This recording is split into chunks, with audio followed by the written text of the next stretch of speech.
వేరు రూపాలు మాత్రమే. టెర్రరిజం కి పూర్తిగా మద్దతు పలుకుతుంది పాకిస్తాన్ అనేది వాళ్ళ ప్రపంచం మొత్తానికి తెలిసిపోయింది. రైట్. ఈ అంశంతో పాటు ఇప్పుడు మరి పాకిస్తాన్ ఏం మాట్లాడుతుందండి దీని మీద? ఫీల్డ్ మార్షల్ ఆయనే మాట్లాడతాడు, ప్రైమ్ మినిస్టర్ ఆయనేం మాట్లాడతాడు, ఏం క్లెయిమ్ చేసుకుంటారు? వాళ్ళ నేషనల్ అసెంబ్లీ ఏం మాట్లాడుతుంది? వాళ్ళు ఏదో ఆవిడ ఉన్నారు జయా ఖాన్ అని నేషనల్ అసెంబ్లీలో, she the senator. Operation Sindoor ముందర ఆవిడ మాట్లాడుతూ అయోధ్యకి మా ఫౌజీలు ఇక్కడ నుంచి ఇటుకలు మోసుకెళ్తారు, అక్కడ బాబ్రీ మసీద్ ఎక్కడ కూల్చారో మళ్ళీ వెళ్ళి అక్కడే కడతారు, సైనికులు అక్కడి నుంచి నడుచుకుంటూ వస్తారట పాకిస్తాన్, ఆవిడ చెబుతుంది. ఆయన ఖవాజ్ ఆసిఫ్ ఇంకోటి మాట్లాడతాడు, మేము సబ్మెరీన్స్ పంపిస్తూ ఉంటాడు. ఎవరండి వీళ్ళందరూ? ఈ క్యారెక్టర్లన్నీ ఏంటి అసలు?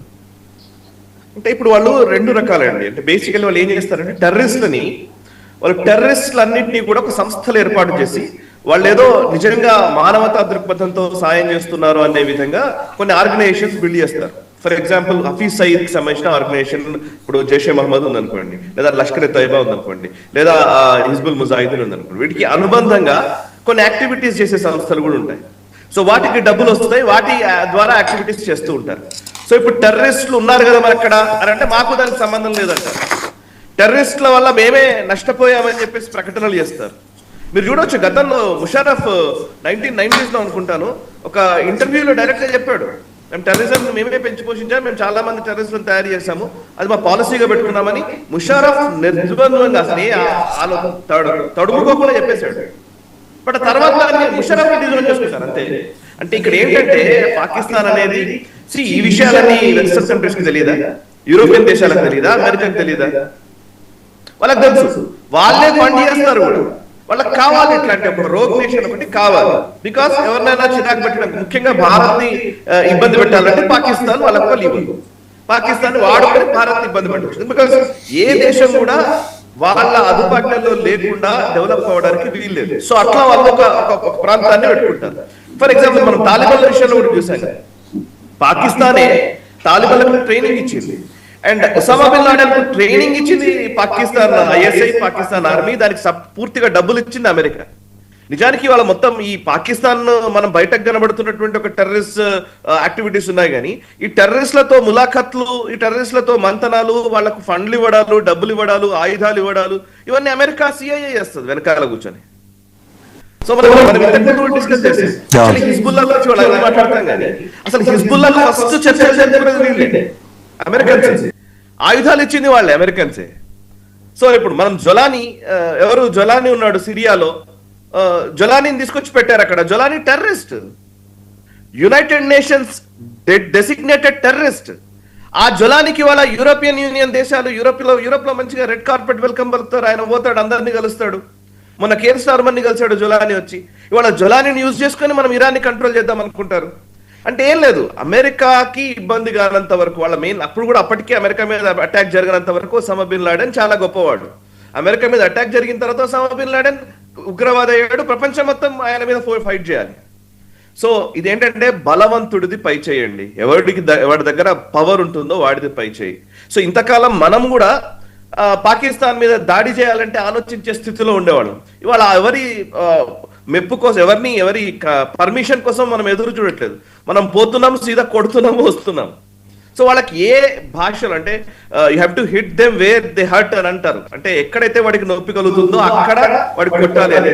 అది భారత్ చేస్తుంది. కాబట్టి ఇవాళ ప్రపంచం కొంత అనుకూలంగా మారుతుంది. మళ్ళీ వీళ్ళని ఇప్పుడు టెర్రరిస్టులు, మీరు డైరెక్ట్ విజువల్స్ కనబడుతున్నాయి. మొన్న టెర్రరిస్టులు చచ్చిపోతే ఈ నాయకులు వచ్చారు.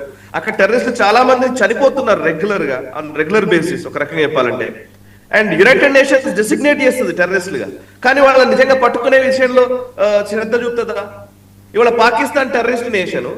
అండ్ మీరు కరెక్ట్ గా పాయింట్అవుట్ చేశారు, ఇరాన్ ని ఎందుకంటే వాళ్ళు ఇరాన్ మీద యుద్ధం చేసింది. ఇరాన్ దగ్గర న్యూక్లియర్ వెపన్స్ ఉన్నాయి. ఇరాన్ టెర్రరిస్టులకు సపోర్ట్ చేస్తుంది, అంతే కదా. రెండే రీజన్స్ కదా, హిజ్బుల్లాకి అటు హౌతీ రెబల్స్ కి వీళ్ళకి సపోర్ట్ చేస్తున్నారు. సో అదొక కారణం. ఒకటి, న్యూక్లియర్ వెపన్స్ తయారు చేసుకోకూడదు. ఒక టెర్రరిస్ట్ కార్యకలాపాలు చేసేటువంటి దేశము న్యూక్లియర్ వెపన్స్ తయారు చేసుకోవడం అనేది ప్రపంచానికే పెను నష్టం వాటిల్లుతుంది. కాబట్టి మనం ఇరాన్ని అడ్డుకోవాలనేది అమెరికా వర్షన్, రైట్? మరి పాకిస్తాన్ ఒక టెర్రరిస్ట్ ఫ్యాక్టరీనే నడుపుతోంది కదా, వాళ్ళ దగ్గర న్యూక్లియర్ వెపన్స్ ఉన్నాయి కదా. వాళ్ళను పాకిస్తాన్ ఒక టెర్రరిస్ట్ నేషన్ ని మధ్యవర్తిగా ఎలా పెడతారు? మీరు ఇప్పుడు చూస్తున్న ఇమేజ్ విజువల్స్ చూస్తున్నారు కదా సాయి కృష్ణ గారు, అవి సింధూర్ అప్పుడు చనిపోయిన టెర్రరిస్టుల అందరి భౌతికాయాల మీద పాకిస్తాన్ ఫ్లాగ్ కప్పి పుష్పగుచ్చాల నుంచి వెనకాల చాలా వినమ్రపూర్వకంగా నివాళులర్పిస్తున్న వాళ్ళందరూ ఆర్మీ అధికారులు అక్కడ, పాకిస్తాన్ ఆర్మీ అధికారులు. వాళ్ళలో కలిసిపోయి ఆ టెర్రరిస్టులు ఉన్నారు, ముందుకొచ్చి వేరే డ్రెస్లో ఉన్న వేరే అటార్లో ఉన్న వాళ్ళందరూ ఉగ్రవాదులు. అంత ఐకమత్యం ఎక్కడ చూడమండి మనం, ఎక్కడ చూడదు. అండ్ అది నిర్లజ్జగా నిస్సిగ్గుగా ప్రపంచానికి చెప్తున్నారు వాళ్ళు, అయినా ఎవ్వరు ఏమనరు. అంటే అనాలంటే ఏంటి, ఇప్పుడు పాకిస్తాన్ అనే ఒక ఎట్లాంటిదంటే ఇది మనం ఎప్పుడు చాలా సింపుల్ ఎగ్జాంపుల్, ఒక రౌడీ షీటర్ ఉన్నాడు అనుకోండి, వాడు మనకు అవసరము. వాడు ప్రపంచాన్ని ఎంత నాశనం చేసినా, ఆ పక్కనున్న ఇళ్లను అన్నింటినీ ధ్వంసం చేసినా, ఎవరిని ఏం చేసినా గానీ మాకు అవసరం. ఈ పెద్దరికంతో కూడా ఒక ఫ్యూడల్ వ్యవస్థల్లో ఉంటాయి ఇట్లాంటి సెటప్. సో ఇది దేశాలకు ఆపాదిస్తే, ఆ ఫ్యూడల్ వ్యవస్థను దేశాలకు ఆపాదిస్తే ఆ పర్ఫెక్ట్ ఫ్యూడల్ ఎవరు అంటే అమెరికా అండ్ యూరోపియన్ దేశాలు. అండ్ షీఈస్ ద లేడీ అండి, సెనేటర్ జా ఖాన్, ఆవిడే అన్నది మేము బ్రిక్స్ పంపిస్తాం, మా దగ్గర ఉన్న పంజాబీ ఫౌజీలు ఉన్నారు కదా, పంజాబీ రెజిమెంట్, పాకిస్తాన్లో ఉన్న పంజాబ్ సిక్కుల్ని పంపిస్తాము అని. మళ్ళీ వాళ్ళని పంపించారంట, వాళ్ళు ఇస్లాం ధర్మాన్ని పాటించే సిక్కుల్నే పంపిస్తారట. ఆవిడ ఎంత మొహమాటం లేకుండా చెప్పింది, వాళ్ళని నడిపించి పంపిస్తుందట. ఇక్కడ ఇలాంటి క్యారెక్టర్లందరినీ పెట్టుకుని ఏం చేస్తాం అనుకుంటున్నారు పాకిస్తాన్? మీరు సిక్ అన్నారు కదా, ఇప్పుడు యాక్చువల్లీ సిక్కుల్ని మేజర్ గా ఖలిస్తానీ ఎలిమెంట్స్ ని ప్రోత్సహిస్తోంది, డబ్బులు ఇస్తోంది, వాళ్ళతో ఫండ్ చేయించేదే పాకిస్తాన్, రైట్? సో వాళ్ళకి ఆశ్చర్యం ఇస్తుంది ఎవరు? కెనడా లాంటి దేశము, లేకపోతే 5 వైస్ అని చెప్పబడుతున్నట్టు యుఎస్ లో ఉంటారు. వాడు గుర్పట్వంత్ సింగ్ పన్ను యుఎస్ సిటిజన్ అని పేరు చెప్పుకొని మన ఎయిర్ ఇండియా ఫ్లైట్ ని పేరు చేస్తామంటాడు. అది ఫ్రీడమ్ ఆఫ్ ఎక్స్ప్రెషన్. అమెరికాకి సంబంధించిన ఒక ఎయిర్లైన్స్ ని పేరు చేస్తామని ఎవడన్నా ఒక మాట అనమనండి. వాడు టెర్రరిస్ట్ అని వాడిని యునైటెడ్ నేషన్స్ దగ్గర నుంచి అన్నిటి మీద ప్రెషరైజ్ చేసి ఎక్స్ట్రా